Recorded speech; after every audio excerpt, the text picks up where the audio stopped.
ஜனமா அவங்க முடிவை சொல்லிட்டாங்க. நீங்க உங்க முடிவை சொல்லுங்க. நீங்க நல்லா விசாரிச்சீங்களா? வேற வழி விசாரிக்கலனா விட்டுருவியா நீ? அப்புறம் என்ன, ஒரு முடிவை சொல்ல வேண்டியதானே? அவன் குடும்பத்தை பத்தி விசாரிச்ச வரைக்கும் எல்லாமே ரொம்ப கிளீனா இருக்கு தமிழ். அவனையுமே எல்லாரும் நல்ல பையன் தான் சொல்றாங்க. என்ன ஒண்ணு, ரொம்ப திமிர் பிடிச்சவனா இருக்கான். ஆனா அவன் கெட்டவன்லாம் இல்ல. சிபி சார், நல்லவன் திமிரா இருக்கிறது தப்பு இல்லையே.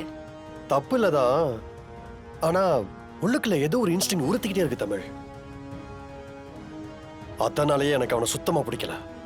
அதுக்கு என்ன பண்றது, அதான் எல்லாரும் பேசி முடிவு பண்ணிட்டாங்களே. வர்ஷினி அவன் மேல உயிரே வச்சிருக்கா, ஓடி போற அளவுக்கு வந்துட்டா. அதத்தான் சிபி சார் நானும் சொல்றேன். இனியும் இதை தடுத்தா ரொம்ப காம்ப்ளிகேட் ஆயிடும்.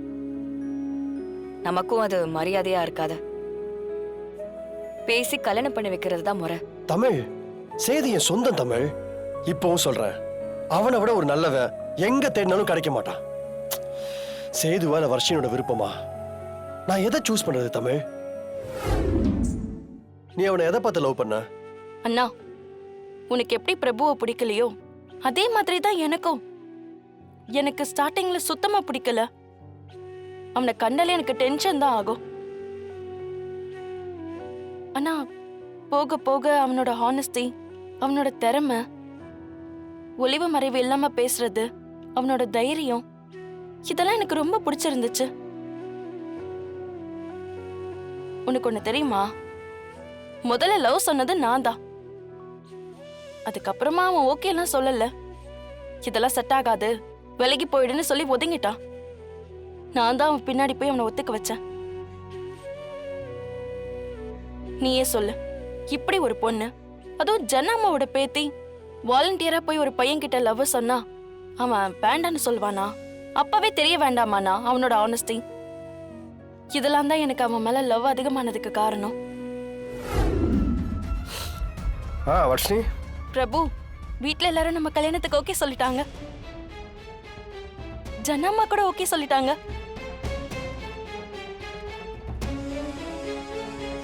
அப்படியா? ஆமா பிரபு, நாளைக்கே வர சொல்லிருக்காங்க. சரி, நாளைக்கே வந்துடுறோம். ம். என்னாச்சுடா, என்ன சொல்றா? ஜனகாம்பாள் நம்ம வச்ச ட்ராப்ல விழுந்துட்டாங்க. நாளைக்கே பொண்ணு கேட்டு வர சொல்லியிருக்காங்க. பாவம் ஜனகாம்பாள், அவங்க இத்தனை வருஷமா கஷ்டப்பட்டு கட்டி வச்சிருக்காங்க கோட்டையோட ஒரு முக்கியமான செங்கலை நான் உருவி என் கையில் வச்சிருக்கேன். அதை மொத்தமாக எடுத்துட்டேன்னு வச்சுக்கோங்க, அந்த கோட்டையே தர மட்டமாயிடும். டேய் பிரபு, உடனே ஜெயிச்சிட்டத துள்ளாத. இன்னும் கல்யாணம் வரைக்கும் டைம் இருக்கு. அதுக்கு இடையில என்ன வேணும்னாலும் நடக்கலாம். ரொம்ப கவனமா இருக்கணும்டா. மா, என்ன மாதிரி ஒரு நல்லவனை பார்க்கவே முடியாதுன்னு அந்த குடும்பம் நினைக்குது. குடும்பம் நினைக்கிறது கூட விஷயம் இல்லை. என்ன பிடிக்காதுன்னு முறைச்சிட்டு நின்று அந்த சிபியே நான் ரொம்ப நல்லவன்ற முடிவுக்கு வந்துட்டான். ஆண்டி எங்க போயிட்டு வரீங்க? வீட்டுக்கு காய்கறி வாங்கிட்டு வரேன்பா. சரி ஆண்டி, கார்ல இறங்க. பரவாயில்ல, இங்க பக்கத்துல தானே, நானே நடந்து போய்க்கிறேன். ஆண்டி, நான் அந்த பக்கம் தான் போறேன். போற வழியில உங்களை இறக்கி விட்டு போறேன், வாங்க.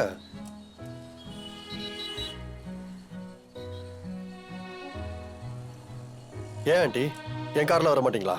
ஐயோ, அப்படியெல்லாம் இல்லப்பா. அப்ப வாங்க ஆண்டி, கார்ல ஏறுங்க. சரி வாங்க. இவ்வளவு நடந்ததுக்கு அப்புறமும் இந்த சிபி ஜெயராணி கூட பேச ஆரம்பிச்சுட்டா, அதான் ரத்த பாசங்கிறது. இவங்களை எவ்வளவு பிரிச்சாலும் திரும்ப ஒட்டிடுவாங்க போலயே. விடக்கூடாது. மறுபடி ஏதாவது ஒரு பெரிய கலாட்டா பண்ணி இவங்க பிரிவை இன்னும் பெருசாக்கி விட்டுறணும்.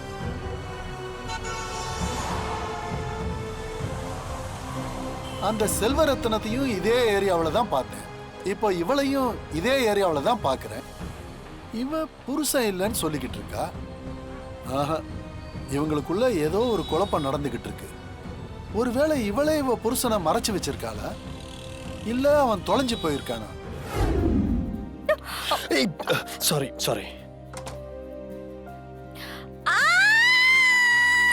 தமிழ் என்னாச்சு? என்ன தமிழ் என்னாச்சு? கருப்பாம்பூச்சி சார். எங்க எங்க கருப்பாம்பூச்சி? எங்க எங்க எங்க? அங்க கருப்பாம்பூச்சி.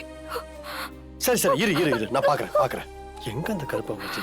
எங்க தமிழ்? இங்க எதுவும் இல்லையே. கருப்பாம்பூச்சி எங்கேயுமே காணோமே. எங்க கரெக்டா எங்கன்னு சொல்லு. அந்த பக்கமா? ஆமா. எங்க இருக்கு கருப்பாம்பூச்சி? அங்க. எங்க? என் கண்ணுக்கு எதுவுமே தெரிய மாட்டேங்குது. கருப்பாம்பூச்சி இங்க.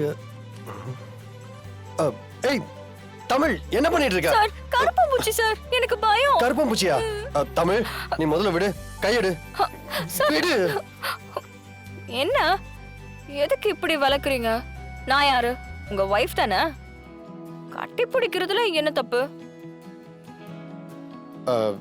நீ கருப்பாம்பூச்சின்னு சொன்னது பொய் தானே? இல்லையா, நான் நிஜமா தான் பார்த்தேன். அந்த பயத்துல தான் கட்டி பிடிச்சிட்டேன். எனக்கு சின்ன வயசுல இருந்தே கருப்பாம்பூச்சி, சிலந்தி, எலி, பூனை இதெல்லாம் பார்த்து சரியான பயம். அதுக்கு என்ன கட்டிப்பிடிப்பியா? இல்ல, எவ்வளோ பயம் வந்தாலும் கட்டி பிடிச்சா, அதுவும் நம்ம மனசுக்கு பிடிச்சவங்களை கட்டி பிடிச்சா அந்த பயம் போயிருன்னு சொல்லுவாங்க. அதான் இப்ப எனக்கு பயம் போயிடுச்சு.